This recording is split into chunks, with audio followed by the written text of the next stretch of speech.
Voy a leer una lectura bíblica antes de... La lectura bíblica se encuentra en 2 Corintios capítulo 2, verso del 5 al 11. Dice la palabra de Dios: no exagero cuando digo que el hombre que causó todos los problemas los lastimó más a ustedes que a mí.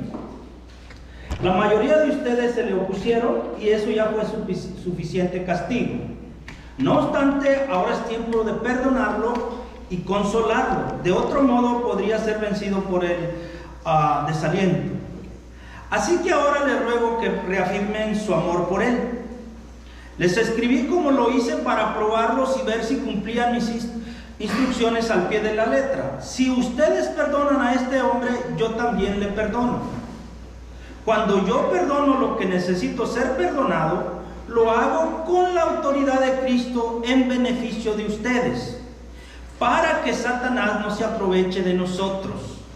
Pues ya conocemos sus maquinaciones malignas. Cuando llegué a la ciudad de Troas para predicar la buena noticia de Cristo, el Señor me abrió una puerta de oportunidad, pero no me sentí paz, porque mi querido hermano Tito todavía no había llegado con un informe de ustedes. Así que me despedí y seguí hacia Macedonia para buscarlo. Padre, gracias. Ruego que tú hables a nuestras vidas y que lo que escuchemos hoy sea de mucha bendición a cada uno de nosotros. Que al terminar salgamos libres de aquellas cosas que quizá nos perjudican en el corazón. En Cristo Jesús oramos. Amén.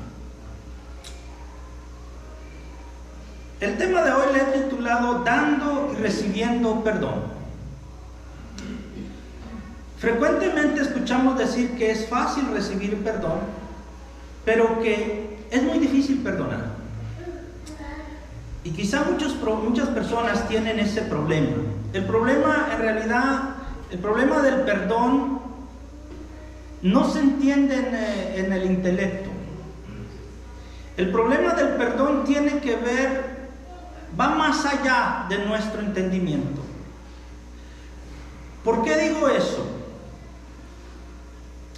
Porque a veces nos han enseñado que tenemos que perdonar porque te perjudica la salud. Y eso es como algo de tu bien.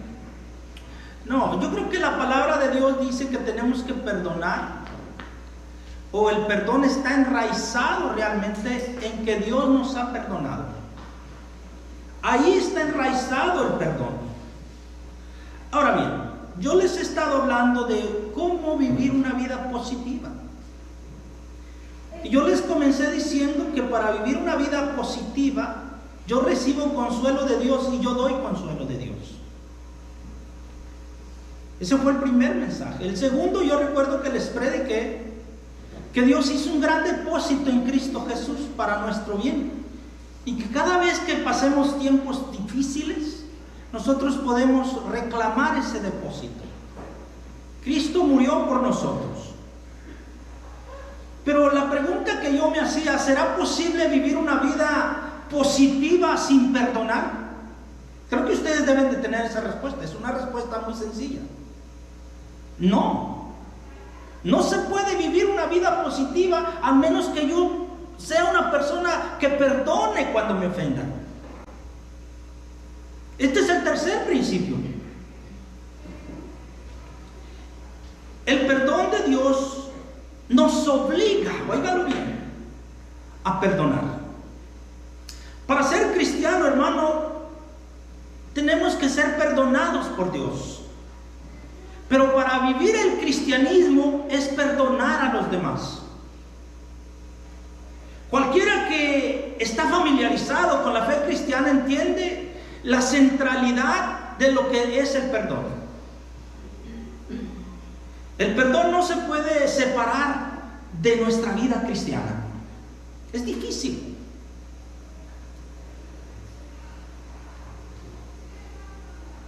Ahora, yo entiendo, como dice Rick Warren, perdonar no no significa a veces que tienes que seguir ahí. Perdona y si tienes que hacerte un lado, hazte un lado, pero no te vayas con ese odio, no te vayas con ese enojo. No estamos obligados a perdonar y a estar ahí. No necesariamente. La motivación para perdonar está enraizada en el hecho de que Dios nos ha perdonado por medio de Cristo Jesús. El apóstol Pablo lo pone de esta manera, mire el texto. Por el contrario, que dice: sean amables unos con otros, sean de buen corazón y perdónense unos a otros, tal como Dios los ha perdonado a ustedes por medio de ¿quién? De Cristo Jesús. Ahora, cuando nuestro Señor Jesús estaba haciendo una oración por sus discípulos, Él pone este pasaje o dice esto: perdona y perdonaos nuestros pecados, perdónanos nuestros pecados, así como hemos perdonado a los que pecan contra nosotros. La Biblia es clara en decir que el perdón de Dios nos obliga a perdonar a aquellos que han pecado en contra de nosotros. Aquellos que hemos sido perdonados por Jesús, no tenemos muchas opciones más que perdonar a cada persona cuando venga esta persona arrepentida pidiéndonos perdón. Aquí encontramos este gran principio: aprender a gozarse en perdonar. Cuando hacemos eso, seremos capaces de vivir una vida efectiva con gozo para Dios y para con los demás. Esta es la imagen más visual en la Biblia entera de cómo practicar el perdón auténtico. Y le voy a dar 7 cosas por las cuales debemos de perdonar.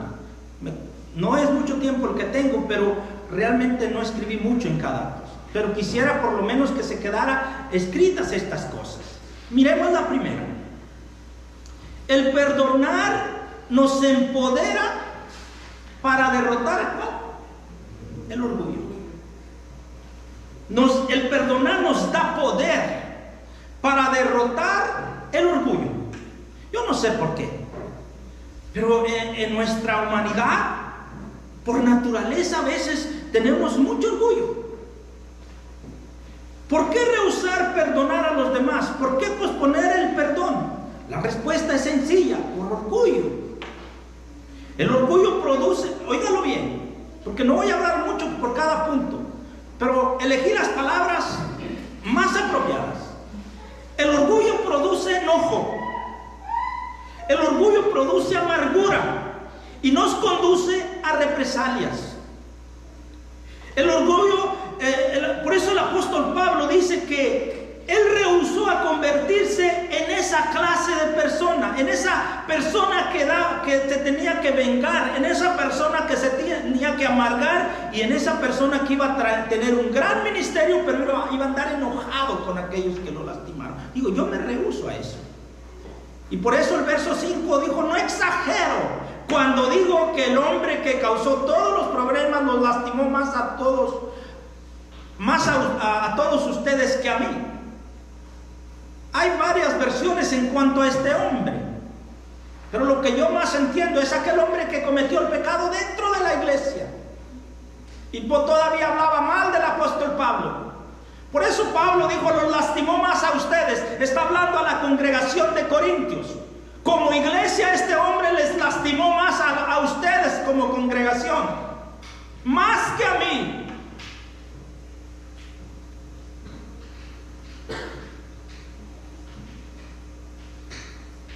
Es un hecho que este hombre había ofendido públicamente a la congregación. Mas sin embargo, el apóstol dice: si ustedes, más adelante él va a decir, si ustedes lo perdonan, yo lo perdono. Pablo dice ahora: este hombre se ha arrepentido, perdónenlo, acéptenlo, que yo también lo voy a perdonar. Pablo se asegura que los miembros de la iglesia de Corintios supieran que él era un hombre que dominaba su orgullo, que no lo dominaba el orgullo, que él dominaba al orgullo. quiere perdonar, en realidad está siendo dominado por el orgullo. Pablo dice, yo tengo el carácter para pasar por alto las ofensas. ¿Saben que si Pablo no hubiera perdonado, ustedes saben lo que iban a decir del apóstol Pablo? Ya les enseñé que nomás porque dijo que iba a ir y no fue, le hicieron un gran morlote. Ahora, ver al apóstol Pablo que no perdona, y van a decir, miren, ahí está su predicador, ahí está su maestro, que tanto les dice que amen a Dios y que Dios los perdona, y él no perdona. Es exactamente lo que dicen cuando ven a un creyente que no perdona. Mira, y se pasa, ¿en dónde? Díganlo, ustedes saben. Se pasa en la iglesia. Ay, se pasa con la Biblia debajo del brazo. Por eso tenemos que aprender a perdonar. El resentimiento, hermanos, es negativo. Hace que el espíritu humano se decaiga. El perdón es positivo, libera el espíritu humano y nos permite movernos del pasado ¿hacia dónde? Hacia el futuro. Y eso es lo bonito, que usted y yo nos podamos mover del pasado al futuro. Porque cuando no se perdona, la falta de perdón nos mantiene anclados en el pasado y no crecemos. Y fuimos criados para crecer. Amén, hermanos. La amargura destruye nuestro gozo, destruye nuestra efectividad para con Dios. Una persona amargada no puede ser efectiva para Dios, hermano. El perdón nos trae sanidad y nos empodera para servir a Dios y nos empodera también para servir a los demás. Por eso, hermano, hay que liberarnos. Número 2, el perdón es una muestra ¿de qué? De misericordia. ¿Cuántos creen que Dios es misericordioso? Yo lo creo. Tuvo misericordia conmigo. Y fue misericordioso, nos envió a su Hijo amado Jesucristo como un sacrificio para el perdón de nuestros pecados. Aun cuando vivíamos en rebeldía. Ahora, si Dios usó misericordia con nosotros, debemos de usar misericordia con los demás. Del 6 al 7 dice: la mayoría de ustedes se le opusieron y eso ya fue suficiente castigo. En otras palabras, lo estaban disciplinando. Dice Pablo, yo sé que ya ustedes lo tienen allá en la esquina. Dijo, pero ya párenle. Ya fue suficiente ¿qué? Castigo. No obstante, ahora es tiempo de perdonarlo y consolarlo. Ahora, ¿por qué Pablo enseña esto? Porque este hombre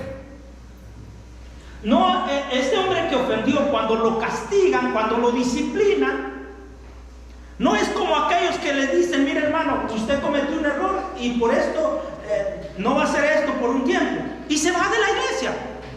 Y ya no regresa porque no acepta la disciplina. No, este hombre lo disciplinaron y allá está sentado en su disciplina, aceptando su error. Ahí está. Pero ya también los hermanos de la iglesia de Corintios ya se les estaba pasando la mano. Así que Pablo les manda a decir, ya paren. Ya fue mucho. ¿Cuánto tiempo más lo van a tener ahí? Entonces dice, no obstante, ahora es tiempo de ¿qué? De perdonarlo y consolarlo. De otro modo, podría ser vencido por el desaliento. Sí, hermano, porque bueno, dice, estos hermanos me están castigando mucho, yo ya estoy aguantándoles toda su disciplina, ¿qué más quieren? Pablo dice, ya paren.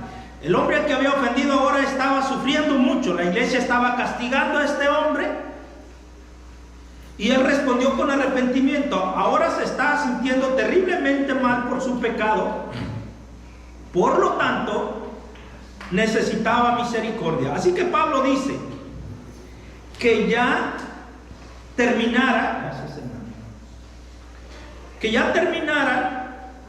con ese castigo. Porque de otra manera podría ser vencido por el desaliento. En otras palabras, podría irse al mundo. Podría decir, mero, esta iglesia definitivamente ya no me quiere más. Ya no me quiere más. Debemos de entender que yo siempre les he enseñado que la misericordia va más allá de la justicia. ¿Okay? A veces nosotros somos dados a hacer justicia. ¿Sabe cuál era la justicia en el Antiguo Testamento? Ojo por ojo, ¿qué? Diente por diente. Tú me sacas un ojo, ahora me toca a mí sacarte uno, para que los dos estemos parejos. Jesús dijo, ahora yo les digo, ama a tus enemigos, ora por los que te ofenden. Todo lo contrario, ¿sí? Así que, hermanos, como creyentes, como humanos, somos más justicieros que misericordiosos, pero debemos de ser más misericordiosos que justicieros. 3. El perdón restaura el gozo. Pablo le dice a los corintios que detener el perdón se traduce en resentimiento y produce excesiva tristeza. El perdón restaura el gozo. Pablo escribió, no obstante, ahora es tiempo de perdonarlo y consolarlo. De otro modo podría ser vencido por el desaliento. El perdón restaura el gozo de la vida a quien se le perdona y también en realidad el que perdona. No permitas que la amargura y el resentimiento te roben el gozo. La falta de un espíritu perdonador bloquea la habilidad para orar libremente y adorar a Dios completamente. Además, detiene la respuesta de Dios. Puede ser que detenga las respuestas de Dios a tus oraciones. Dice, no puede ser, pastor. Sí, mira, Jesús lo dijo. Por lo tanto, si presentas una ofrenda en el altar del templo y de pronto recuerdas que alguien tiene algo contra ti, deja la ofrenda ahí en el altar, anda, reconcíliate con esa persona, luego ve y presenta tu ofrenda a Dios. Mire, hermanos, este es un pasaje, cuando usted lo lee ligeramente, usted está pensando que el que lo ofendió tiene que venir a pedirle perdón. Pero honestamente, si usted se le queda viendo el pasaje, deja tu ofrenda ahí en el altar. Pero dice, por lo tanto, si presentas una ofrenda en el altar del templo y de pronto recuerdas que alguien tiene algo contra ti, deja la ofrenda ahí en el altar, anda, reconcíliate con esa. No que tú tengas algo contra él, que la persona tiene algo contra ti. Y dicen, espérame, pastor, tengo que ir yo. Aparte de que él tiene algo contra mí, tengo que ir yo. Bueno, lea el pasaje. Es lo que dice. Pero ¿qué dice uno? No, el que me ofendió fue él, el que tiene que venir es él. Jesús dijo, no, ven tú. Por eso a veces cuando la gente escuchaba enseñar a Jesús, les decía, en muchas ocasiones decían, dura es esta palabra, ¿quién la podrá llevar? Porque lo que enseñaba Jesús quebraba todo lo colonizado, todo lo que estaban acostumbrados a escuchar. Muchas veces escuchaban, no, si alguien te ofende, él tiene que venir. Jesús dijo, no, ve tú a hablar con él. Porque sabía que no tan solo está lastimado el que ofendió, también está lastimado el ofendido. Entonces los dos tienen que seguir en paz. Y alguien dijo que realmente tiene que ser el primer paso el más maduro. No sé. Aquellos que han pecado necesitan buscar el perdón para que puedan adorar significativamente y efectivamente a su Dios. Y aquellos a quienes han ofendido necesitan perdonar para que puedan tener una relación efectiva con Dios. Nuestro Padre Celestial quiere que todos sus hijos experimenten el gozo que viene cuando recibo el perdón o cuando perdono a alguien. Eso es lo que quiere Dios, que usted tenga ese gozo. Lo que sigue. El perdón es una muestra de amor. La falta de perdón bloquea el amor, encierra el amor. Una persona que no ama puede ser una persona que no sabe perdonar. La persona que ama es la que perdona, así de simple. Sin un amor genuino, un hogar se parte en pedazos.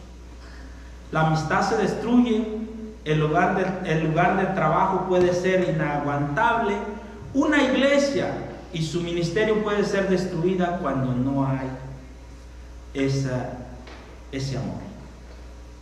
Pablo dice que se rehúsa a vivir en desamor como una persona que no es cristiana. Pablo dice que eligió, óigalo bien, seguir el ejemplo de nuestro Señor.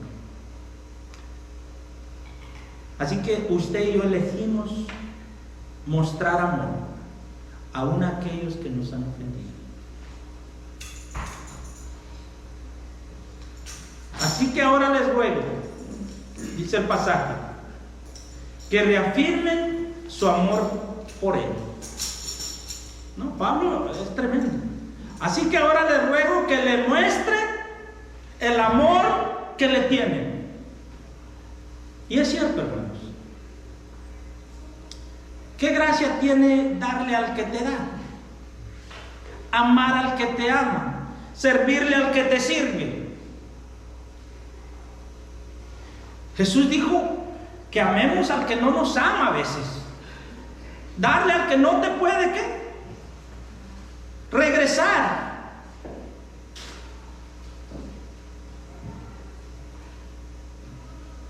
Hay que reafirmar cuánto amamos a las personas aun cuando nos fallan.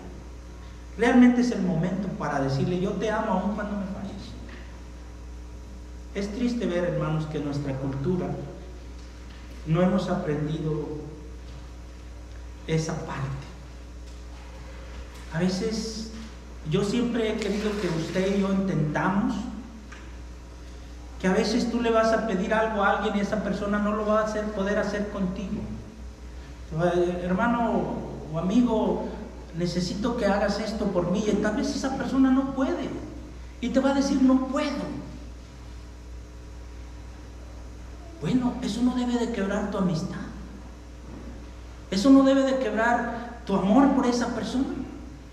Tú debes de seguir amando a esa persona, debes de seguir esa amistad con esa persona.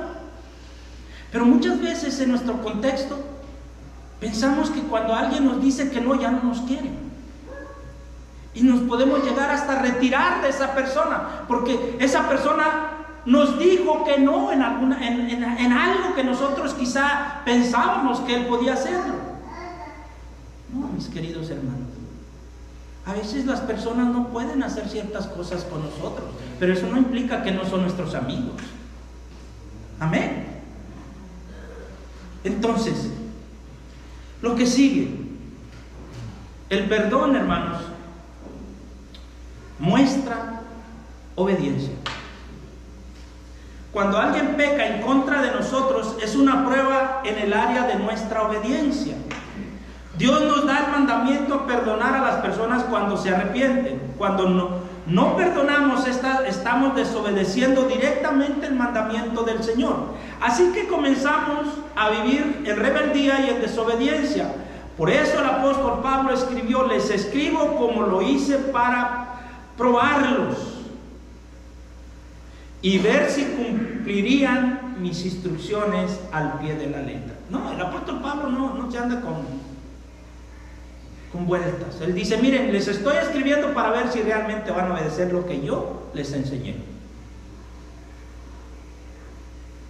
Cuando las personas pecan, el deseo de Dios es que confiesen su pecado y se arrepientan de él. Si alguien peca en contra de ti, Dios quiere que esa persona trate con ese pecado y busque tu perdón. Pero una vez que el pecador haya confesado y arrepentido, usted debe de perdonarlo. Cuando usted hace eso, le está dando placer a Dios porque está obedeciendo el mandamiento de perdonar. Cuando usted no lo hace, usted está jugando en el equipo contrario. Porque el enemigo quiere que usted y yo no perdonemos. estamos en el lado de la desobediencia. Usted está fallando en su prueba. Pablo urge a los miembros de la iglesia de Corintios a mostrar su obediencia. Perdona a los que te ofenden, así como Dios nos ha perdonado. No es fácil, pero ese es el mandamiento. Todos nos sabemos el Padre Nuestro de memoria. Ahí también lo digo. Perdona nuestras ofensas, así como nosotros perdonamos a aquellos que nos ofenden. Y si usted no es capaz de perdonar, usted no puede leer eso. No lo puede, mucho menos en la práctica. Otra cosa más. El perdón mantiene la unidad. Por medio de las Escrituras, tanto en el Antiguo Testamento como en el Nuevo Testamento, podemos ver las promesas o el beneficio de las promesas para los creyentes, que el perdón mantiene esa unidad. El salmista David dijo que es maravilloso y es agradable cuando los hermanos conviven en armonía. ¿Sí? Para convivir, no juntos, óigalo bien, en armonía. Honestamente, hermanos, podemos estar en el mismo lugar, pero no podemos estar en armonía cuando no hay perdón. Cuando no se pasa por alto las ofensas, podemos ir a la misma iglesia e incluso hasta ni siquiera se pueden hablar. Juntos, pero no hay armonía. Y eso es triste. No debe pasar en una iglesia cristiana. La Biblia habla que es muy bonito, es agradable, es maravilloso cuando hay armonía, cuando nos miramos como hermanos y nos tratamos y nos respetamos como hermanos. Amén, hermanos. Eso es lo que dice el salmista. Jesús, antes de ir a la cruz, hizo una oración y parece que estaba preocupado por esta parte de la unidad de los creyentes. Y él le ora al Padre: yo estoy en ellos y tú estás en mí. Que gocen de una unidad perfecta, que el mundo sepa que tú me enviaste y que los amas tanto como me amas a mí. Que gocen de una unidad perfecta. Yo no sé, hermanos, pero el enemigo es cruel, porque trata no tan solo de desunir a la iglesia, trata de desunir las familias. ¿Sí o no? En las familias somos pocos miembros, pero el enemigo trata de que los pocos miembros igual haya distanciamiento. ¿Por qué será? ¿Será que el enemigo sabe que en la unidad podemos hacer 1000 cosas y que desunidos en realidad es muy poco lo que se puede hacer? Quizá lo sabe y por eso él, más que lastimarnos, primero nos quiere desunir. Una iglesia que no está unida, hermanos, ¿para dónde va? Una familia que no está unida, ¿hacia dónde se dirige? Debemos de luchar para vivir una vida unidos en el hogar, en la iglesia. Y esto es el perdón, porque en realidad en el hogar debe haber espacio para las equivocaciones. A menos que su hogar sea perfecto. Y si no es un hogar perfecto, debe haber espacio para equivocarnos. Pero sobre todas las cosas debe haber también espacio para el perdón. Para poder tener ese carácter de decir: ok, ya pasó, vamos, seguimos hacia adelante.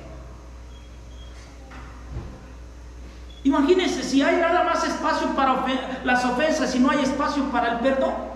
No, pues no. Hijos, jóvenes, los jóvenes nos equivocamos. Yo fui joven, bueno, todavía me siento joven, pero ya no lo estoy tan. Pero yo pienso que una de las palabras más bonitas en el hogar es: perdóname. Perdóname. Eso te arruga el corazón y ya, está bien, nomás no lo vuelvas a hacer. Sí. El Señor Jesús estaba preocupado que los creyentes no se llevaran bien.